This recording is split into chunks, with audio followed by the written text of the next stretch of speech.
As Zambia stands on the eve of the 2026 general elections, we, the undersigned civil society organizations, issue this joint statement to place on record our shared concerns about the conduct of the electoral process and to reaffirm our collective commitment to peaceful, credible, and transparent elections. We wish to emphasize at the outset that electoral integrity begins long before polling day. The quality of an election cannot be judged solely by what happens inside polling stations on election day itself. Rather, the credibility of an election must ultimately be assessed from the perspective of citizens, whether they're able to freely make political choices and whether their voices are translated without distortion into a government and leaders of their choice. Achieving this requires all political actors, including political parties, candidates, electoral institutions, law enforcement agencies, and other public authorities to respect the rights of citizens, uphold the rules governing the electoral process, and refrain from conduct that undermines their ability to participate freely and meaningfully.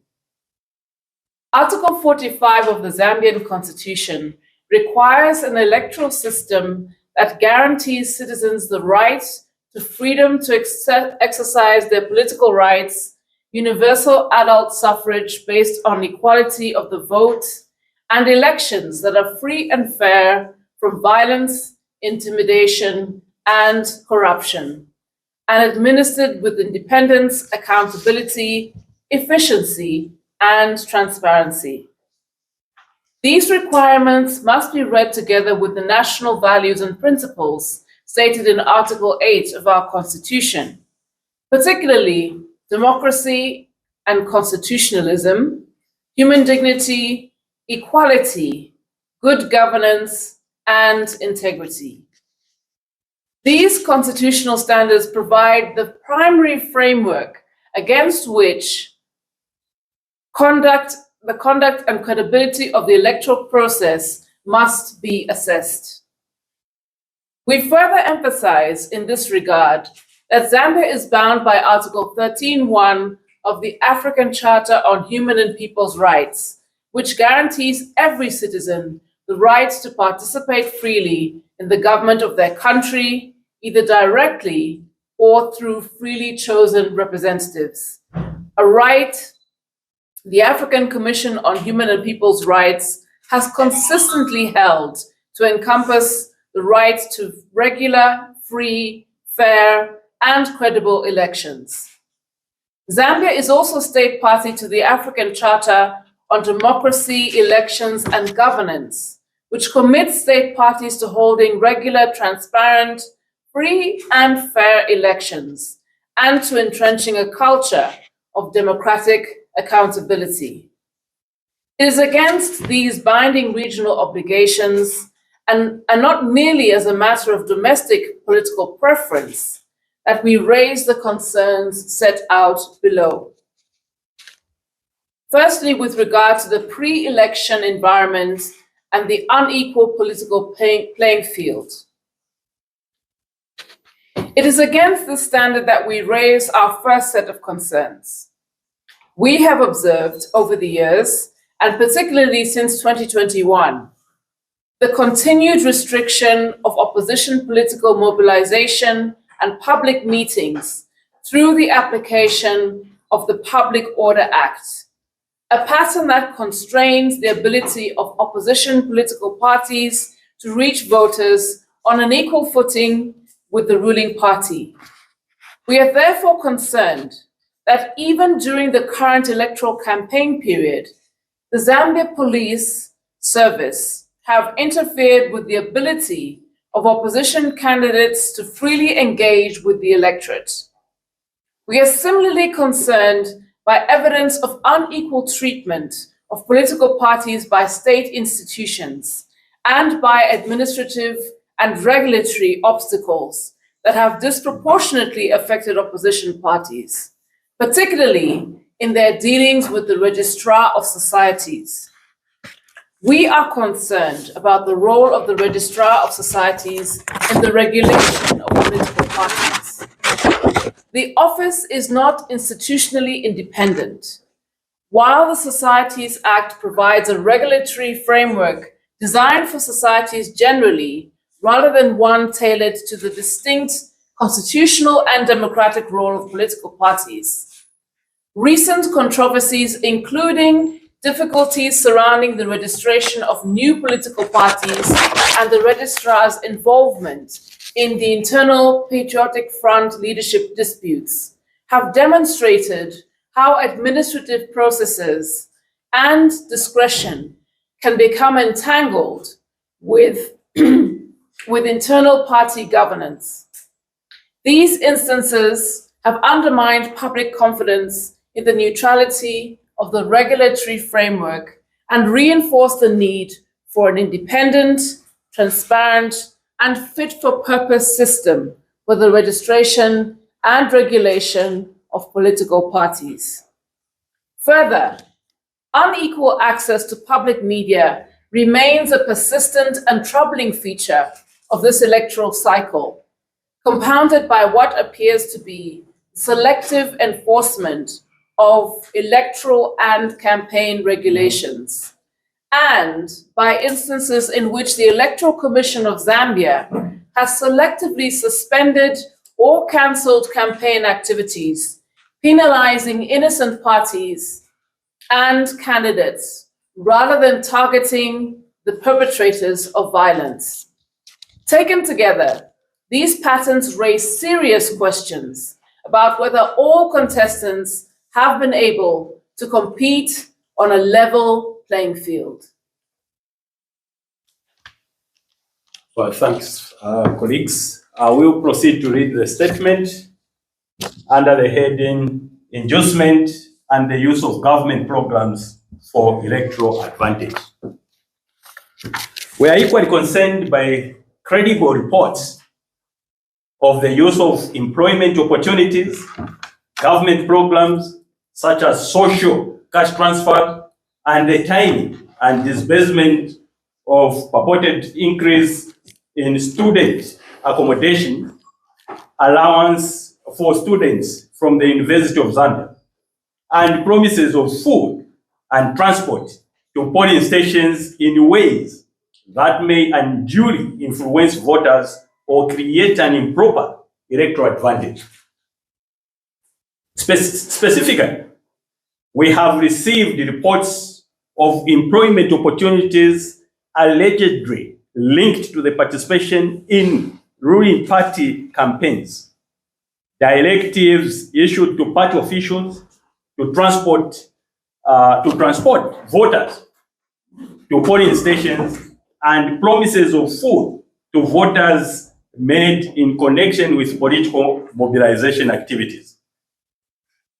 We further concerned about the use of public programs for partisan purposes, including instances in which activities styled as community engagement have in substance functioned as political campaign events while enjoying full and uncritical coverage on public media.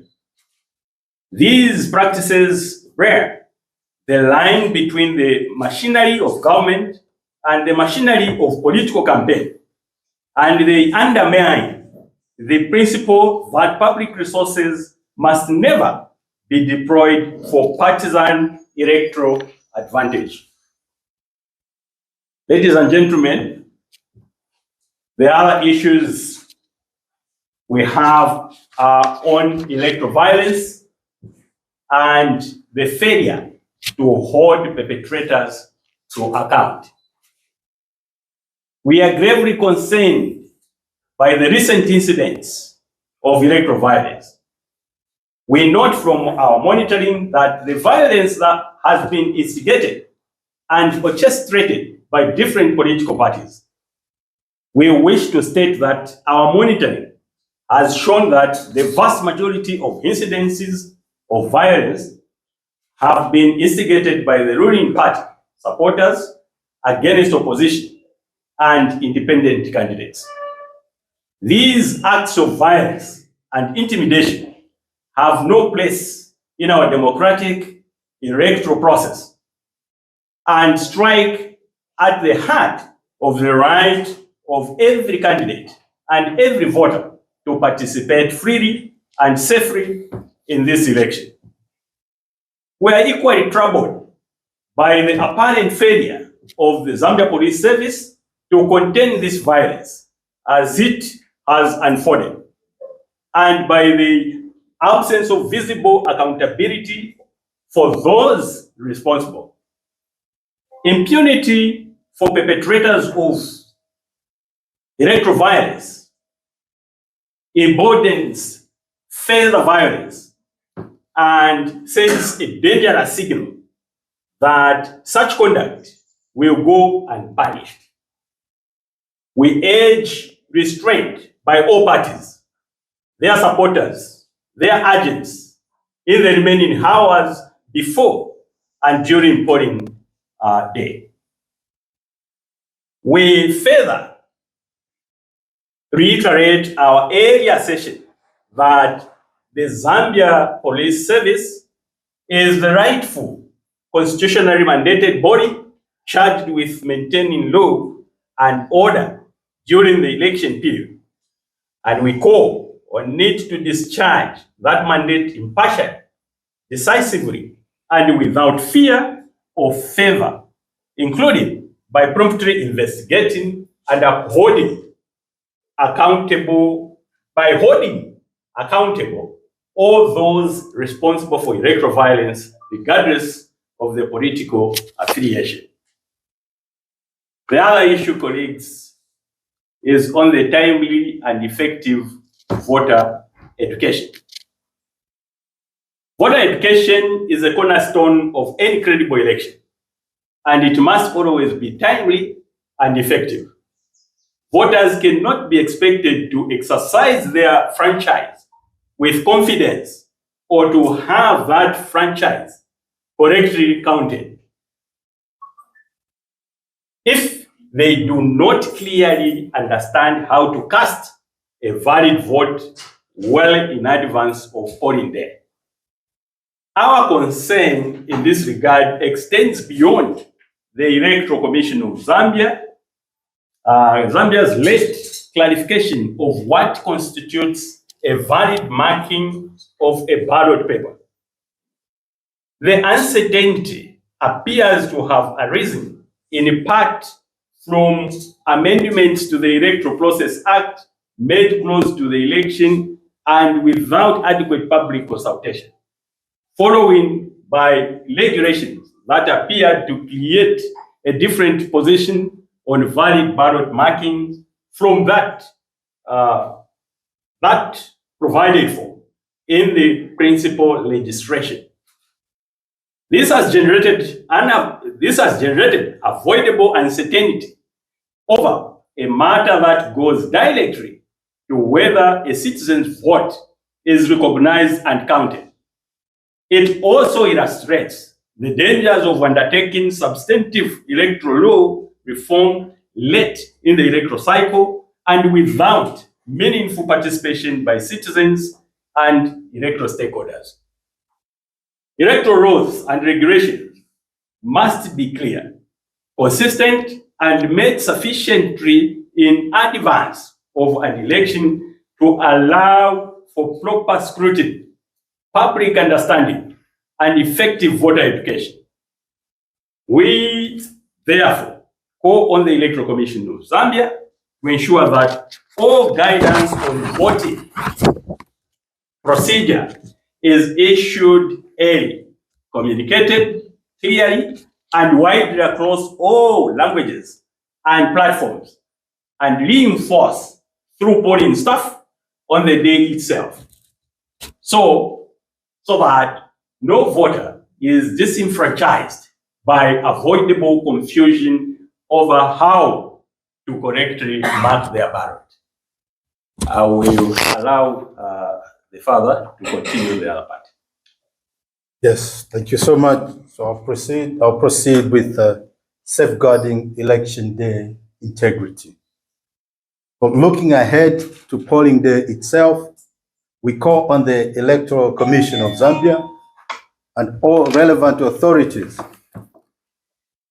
to ensure full access for accredited stakeholders. Every political party and independent candidate must have meaningful access through its accredited officials to polling stations, counting centers, constituency result centers, and all relevant verification and tallying processes. We further insist that no last-minute procedural changes be made in the closing days before the election.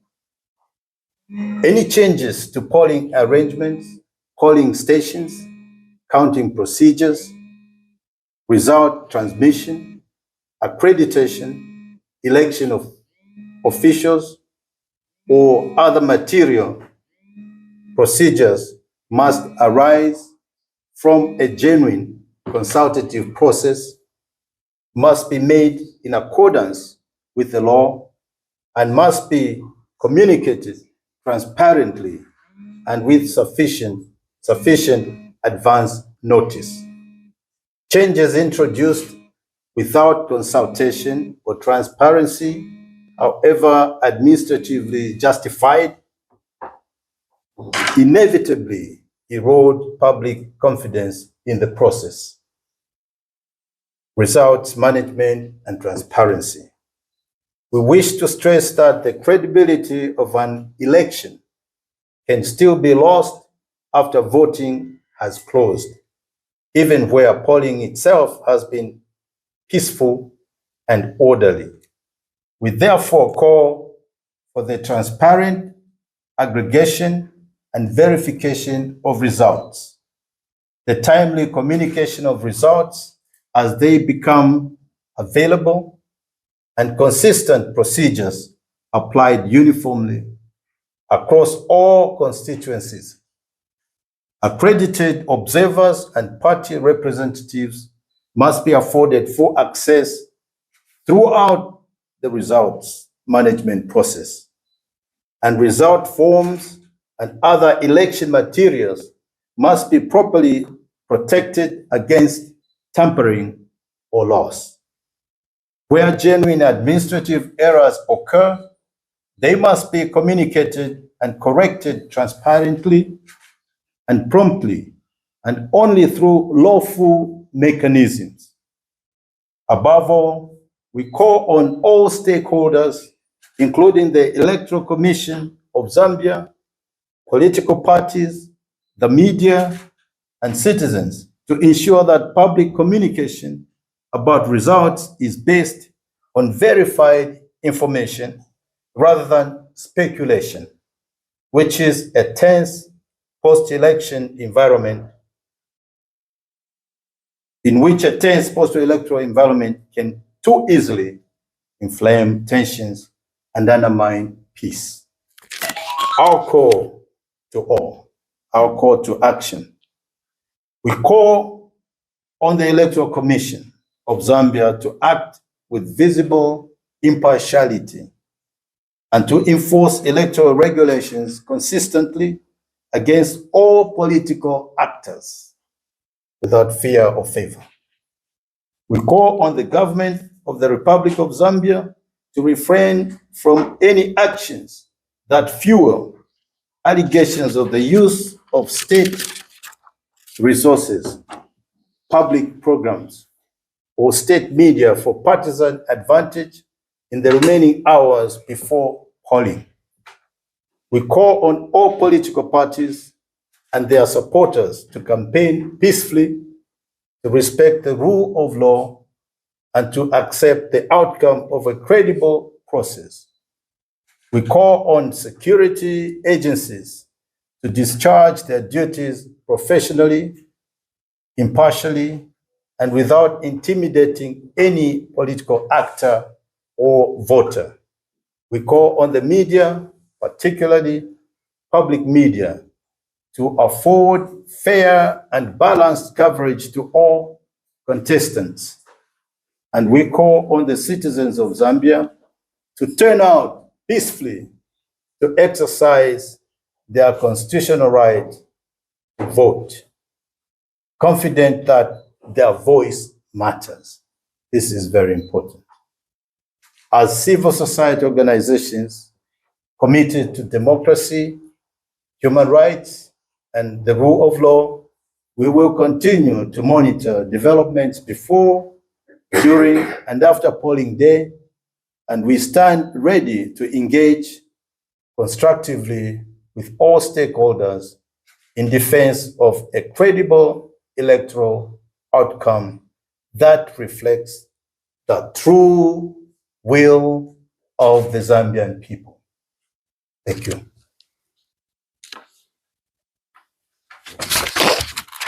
Thank you so much to our panel. My name is Lucas Msonga. I will assist us with moderating a Q&A session. At this moment, I would like to open up for any questions that the audience may have. We can take the first round of questions. We have the first one there. We can have three. The first three.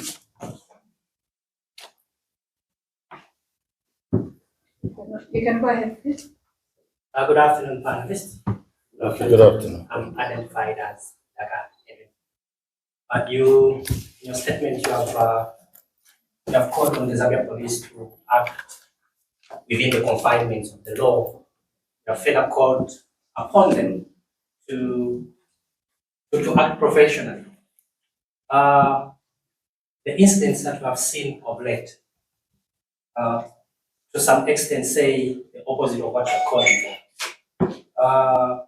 Just yesterday, reports that we are getting is that two ladies were abducted at gunpoint, and as of this morning, the family or the police say they don't know where those individuals are. And then we also have reports that some security personnel of Danienga was picked up by the military. Your call for the police this afternoon, are you expecting that they will act differently? Because this call has been made over and over. We have seen videos of individuals that have openly said that have openly called for the killing of some opposition leaders, and nothing has been done. And yet it's the opposite when it's the other camp. You have been calling for the police to act. Are you expecting them to change after this call? Thank you.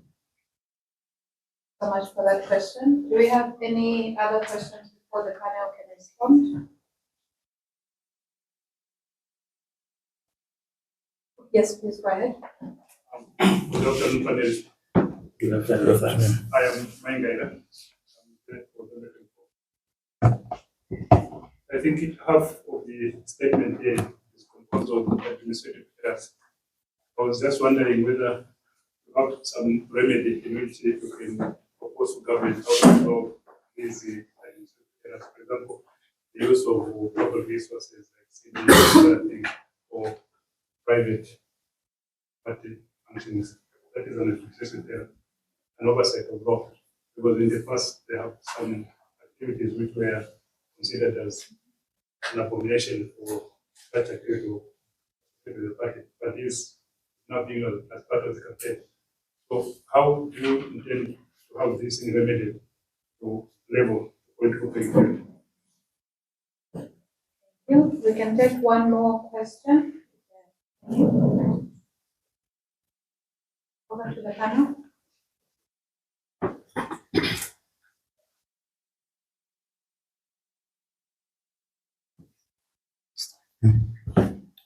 Okay.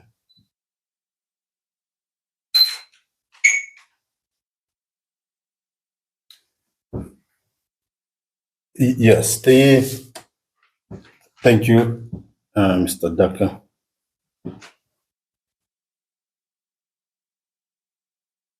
I think looking at the reality that now the elections are coming, today is the 10th, and the elections are coming in on Thursday, which is the 13th. I think the statement for me serves the purpose to remind every participant, including the police force, that for us to have credible elections as Zambia, we need an environment which is lawfully allowing free and fair campaign, where you have no person is intimidated so that they cannot participate in those elections. These abductions, what we would say is that when there is evidence of those abductions, it is important that they be brought before the law agencies and people demand justice. Keeping quiet is to condone what is going on. Yeah, so in a democratic society, the duty of the citizens to speak out where there is injustice and to make sure that like if there are recordings are brought before the legal agents. So it's so that people can demand justice. Without that evidence, it would be difficult, but also to keep quiet, it would be to condone and encourage such. So that's what I would look at, is that every security agencies, the legal agencies in this time have to step up and act professionally, because we are calling for citizens. Political parties are calling for peaceful campaigns. They are calling out other political parties not to intimidate their cadres or followers. So it should be a fair game whereby the law is enforced without taking sides. That's what I would say. Oh, I see. You maybe you go to the second. I think one of the reasons we're calling for this press briefing is to state that there's concern about the potential election integrity of this election if we don't arrest the situation from what is happening. We are seeing incidents of violence. We are seeing alleged abductions. We've seen arrests of musicians who have nothing to do with this election apart from being paid to sing. These things are of concern to us, and that what we can do as civil society is to call attention to these issues. The law enforcement authorities, it is their duty to follow through, and also public authorities such as the Election Commission of Zambia, who needs to safeguard its own reputation, as being a credible institution that will address all concerns, all electoral concerns ahead of, during, and after this election. And so far, I think it's fair to say that both the police service and the Electoral Commission have been somewhat lacking in this regard. With regards to the point around us raising administrative issues, what we're doing is, again, highlighting issues that may be of concern to the electoral integrity of this election. For example, linking public programs such as social cash transfer or payment of student allowances immediately or during the election period calls into question whether this is an abuse of the incumbency, which of course would disadvantage opposition political parties. Just today, as we were driving here, students from the University of Zambia have been marching to State House to say that they appreciate this increment in the meal allowance and the payment that was made just the other day. These are all issues of concern. That should not be happening at the time when we're just about to go to elections. So we are calling out these concerns. And just to say that if people feel that their will was not respected at the ballot box, there may be credible instances to point to say that this was not a free, fair, and credible election. So it is incumbent on all stakeholders, from the Electoral Commission to political parties, to ensure that they conduct themselves in a manner that will ensure a credible election. Thank you. Yeah, just to emphasize that our role as civil society, and in this case as a consortium, is to ensure that we promote and protect the integrity of the electoral process. And so in this process, it's our duty to highlight those things that are working well, and those things we feel are a serious danger, to our electoral process. If we don't raise these issues, like the father said, we'll be condoning the situation. The situation may escalate. Let me give you an example of the directives that are being issued on political platforms. On the poll day, go and ferry the voters, bring them near the polling stations, and we will give them food. Can you imagine that every political player start doing that? What are we doing in terms of undue influence to that voter to vote in a particular way? And it is likely to cause unnecessary, confusion. And so we have a law to protect anything that can dent, the credibility of, our electoral process. Hence our call on those duty bearers, those who have got, responsibilities to safeguard the process, to do their duty diligently, so as to ensure that we have credible elections. Yeah, just to conclude on that point, as we're emphasizing, our duty is to make people aware of the fact that say social cash transfer started a long time ago. Yeah, every government has been delivering that, but that shouldn't be a campaign tool to woo votes, because it's the duty of government to provide that. Even if you give allowances to students because there is a system to help those in need, that's a service that we are providing. That shouldn't be campaign material. So whoever uses that to woo votes, it's against fair play. And so it has happened. How do we undo it? By conscientizing people about the fact that whoever is administering social services to the citizens, that is their duty as representatives of citizens. So it can be used as campaign material. And so we are urging people to look at issue-based matters that they see will help them as citizens of Zambia to have improved life, but also to participate in governance, in the democratic governance, economically and politically, in a good environment. Those are the issues I think we need to remind people about this time now. Thank you so much. We'll take our next round of questions. We'll take 2 or 3 questions again. Good afternoon, panelists. From PMT.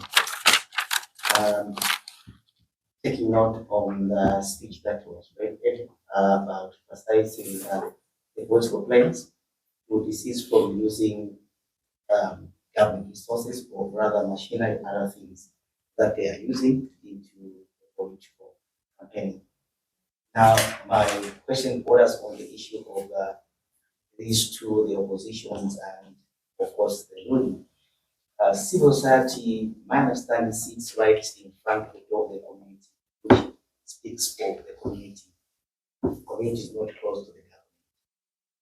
Has there been any engagement in the past, or now before, that we have engaged to them over this matter that is alarming excessive issues that has not been adhered to?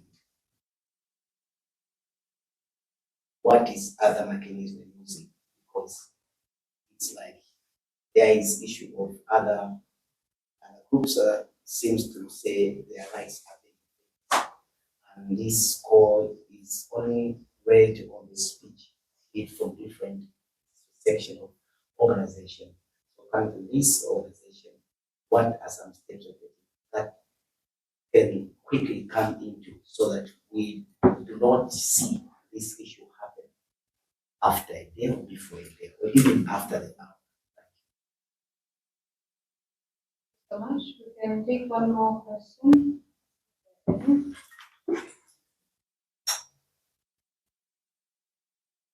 We'll allow the panel to respond to this one question.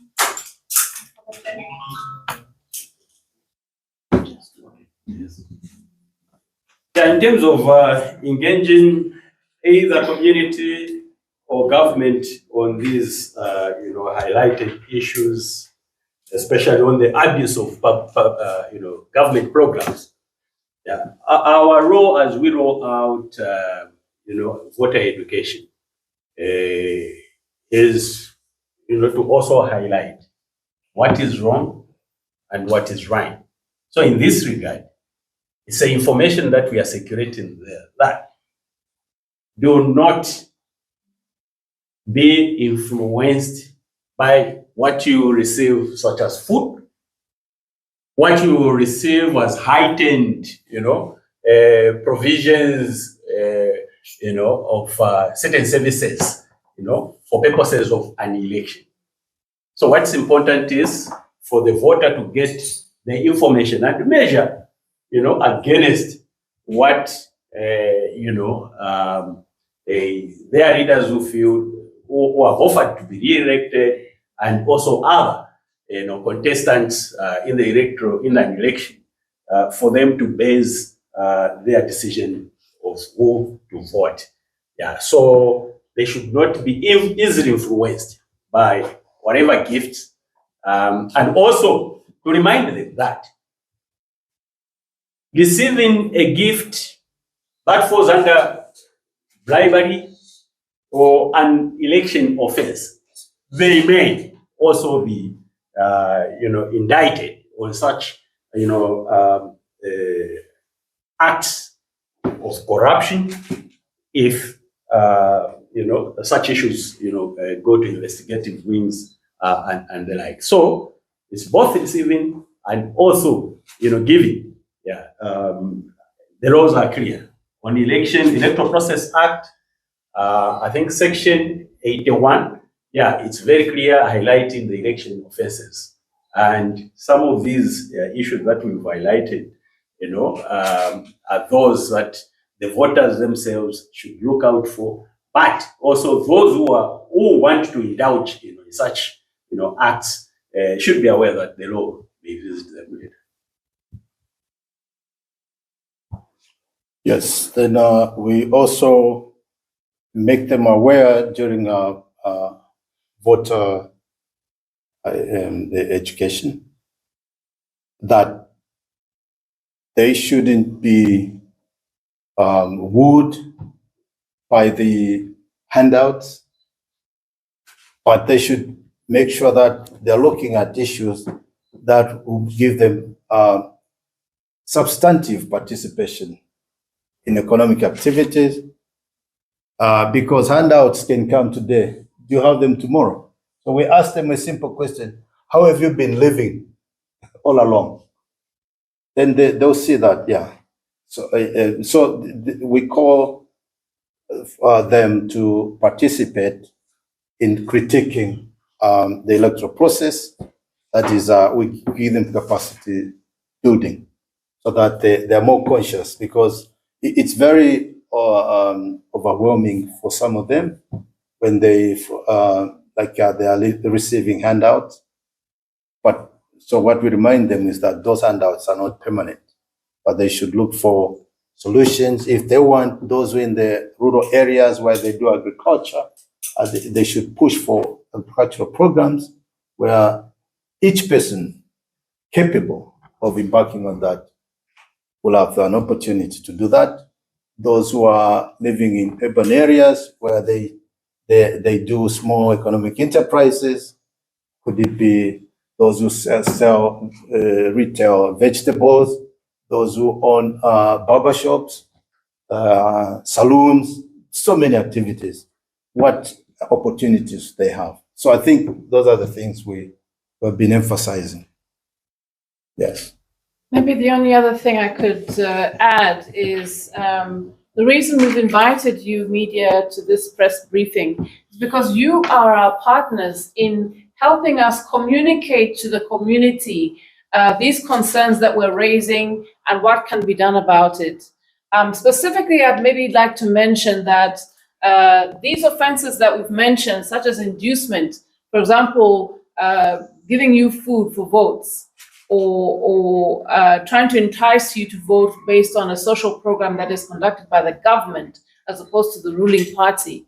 These are forms of electoral malpractice or offenses which can and should be reported to the Electoral Commission or any other relevant authority, and also documented. We all now move around with our phones, take pictures of all these things that are happening and document them, so that they may perhaps be useful if indeed the election turns out not to be free and fair.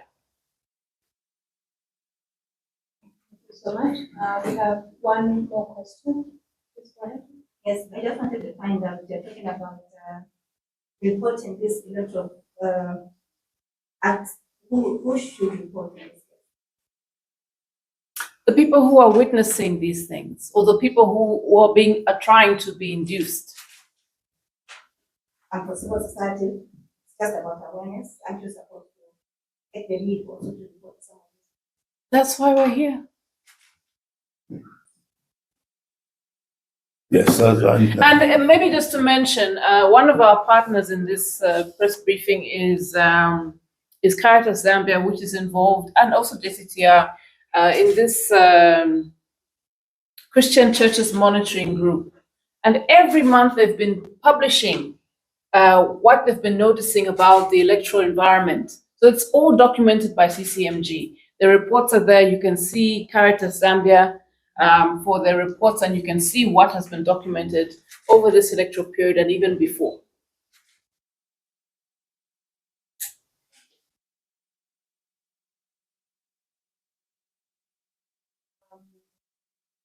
I will now hand over to the panel to give their closing remarks, unless if there are any pressing questions from the media before we close the session.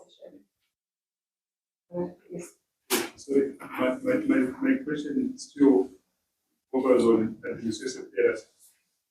Many of these errors we have pointed here are criminal in nature and are supposed to be addressed by the same people that are committing them.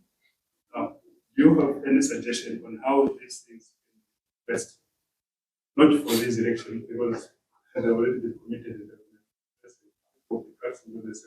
some of the beneficiaries of this investment live in the same community, but for this election. How do we ensure that that activity will not occur to prevent people so that they can choose whom they want to be their leader freely without base the decision on what they will be?